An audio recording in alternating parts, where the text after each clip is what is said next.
الحمدللہ والصلاة والسلام علی رسول اللہ۔ عورت پانی استعمال کرنے سے عاجز ہے، تیمم کس وقت کرنا مشروع ہے؟ سوال کیا گیا ہے۔ میں ایک عورت کو جانتی ہوں جسے جلدی بیماری کی بنا پر وضو کرنے میں مشکل درپیش ہے، جس کی بنا پر وہ نماز ادا کرنے سے عاجز ہے۔ اگر وہ پانی استعمال نہ کر سکے یا اسے مشکل درپیش ہو تو اسے کیا کرنا چاہیے؟ الجواب بعون اللہ سبحانہ و تعالی۔ جو کوئی بھی پانی استعمال نہ کر سکے اسے مٹی کے ساتھ تیمم کر کے نماز ادا کرنا ہوگی۔ تیمم یہ ہے کہ دونوں ہاتھ زمین پر مار کر اپنے چہرے اور دونوں ہتھیلیوں پر پھیر لے۔ یہ علم میں ہونا چاہیے کہ اللہ سبحانہ و تعالی نے پانی نہ ملنے یا پھر بیماری وغیرہ کی بنا پر پانی استعمال نہ کر سکنے کی صورت میں تیمم کرنا مشروع کیا ہے۔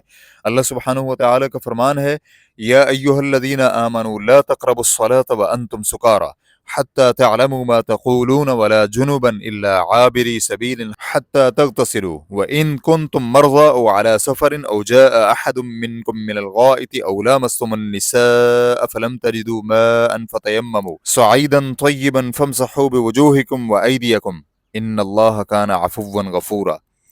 اے ایمان والو، جب تم نشہ میں مست ہو تو نماز کے قریب بھی نہ جاؤ جب تک کہ تم اپنی بات کو سمجھنے نہ لگو، اور جنابت کی حالت میں جب تک غسل نہ کر لو۔ ہاں، اگر راہ چلتے گزر جانے والے ہو تو اور بات ہے، اور اگر تم بیمار ہو یا سفر میں ہو یا تم میں سے کوئی قضائے حاجت کر کے آیا ہو یا تم نے عورتوں سے مباشرت کی ہو اور تمہیں پانی نہ ملے تو پاک مٹی سے تیمم کر لو اور اپنے چہرے اور ہاتھ مل لو۔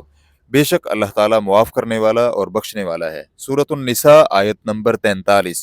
ریفرنس کے لیے دیکھیے فتاوی اللجنۃ الدائمہ اور اسی طرح فتاوی اسلامیہ جلد نمبر 1 صفحہ نمبر 216۔ واللہ تعالی اعلم۔ اسلام کیو اے ریکارڈنگز، مؤسسۃ الشیخ محمد صالح المنجد، المملکۃ العربیۃ السعودیہ، فتویٰ نمبر 11973۔ والسلام علیکم ورحمۃ اللہ وبرکاتہ۔